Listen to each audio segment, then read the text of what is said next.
Americans currently hold a record $1.2 trillion in credit card debt. But when you zoom in on individual borrowers, the reality is startlingly naive. Young adults entering the financial system frequently mistake accumulating debt for a personal achievement. Some literally call their parents to celebrate maxing out a new card. The confusion begins with basic vocabulary. A beginner gets approved for an $8,000 credit limit and treats it exactly like an $8,000 checking account balance. They pick up the tab for friends, assuming the bank just handed them extra money. The mathematical reality of borrowing is entirely different. A credit card is a loan carrying interest rates that routinely exceed 20%. Every single dollar of interest you pay to a bank today is a dollar your future self earned, but never gets to keep. Combine a generation raised on instant gratification with a financial system designed to lend easily, and you get a systemic trap. Young borrowers spend years forcefully funding their past decisions instead of building their future. The desire to feel rich when you're actually broke drives the first massive financial mistake: financing a luxury vehicle on an entry-level income. A teenager making delivery tips signs a loan for a $46,000 Jeep, committing half their monthly paycheck just to keep the keys. This line chart illustrates depreciation.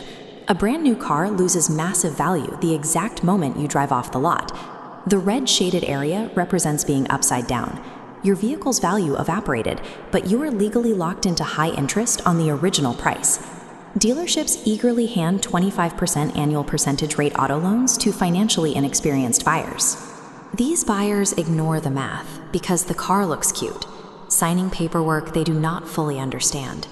Eventually, the tow truck shows up. But a repossession does not end the debt. The bank sells the car at auction for a fraction of the cost, and the borrower remains legally hooked for leftover negative equity, meaning they pay for a car they will never drive again. Purchasing depreciating status symbols on high-interest credit does not cure the feeling of being broke. It mathematically guarantees poverty for the next decade. As incomes slowly increase, the debt evolves. This is lifestyle creep, the phenomenon where earning a higher salary immediately triggers an equivalent upgrade in basic living expenses, like signing a lease on a luxury apartment simply because you feel you should. Add in the modern psychological pressure of imposter syndrome, and the spending accelerates. People actively go into debt to purchase designer goods, desperate to mimic the fabricated lifestyle of online influencers. Applications offering buy now, pay later services deliberately obscure the total cost of these purchases. By breaking a luxury price tag into smaller weekly chunks, they encourage continuous, unregulated swiping. This compounding bar chart demonstrates the trap of minimum payments. Even if you never put a single new charge on the card, your balance snowballs exponentially over consecutive months, simply because a 20% interest rate consumes all your available cash flow. Going into debt to build a personal brand leaves individuals paying 25% interest today for a luxury item they bought 4 years ago.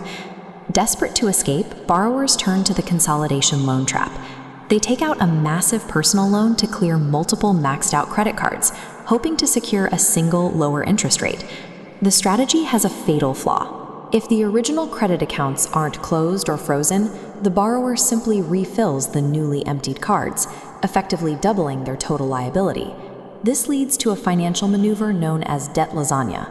It starts by rolling the negative equity from an old upside-down car loan directly into a brand new vehicle loan.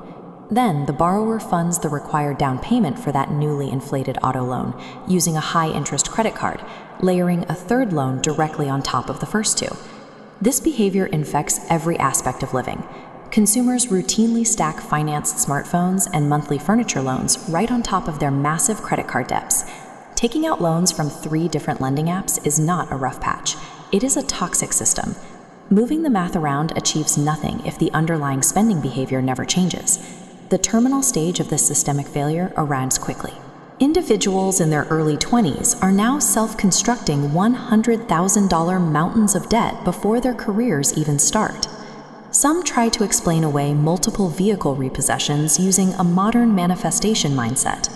They insist money is simply energy, and the more you spend, the more the universe will return to you. Tapping a card because you believe you will be rich one day means spending the salary of your imaginary future self today.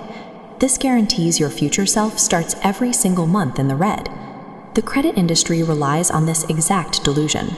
Subprime lenders will gladly finance desperate, credit-wrecked buyers indefinitely, because a buyer trapped in a debt cycle is the most profitable customer on the market. Money is not a mindset, it is rigid math. Affording something does not mean the payment clears your bank account today. It means the purchase doesn't rob your future self tomorrow.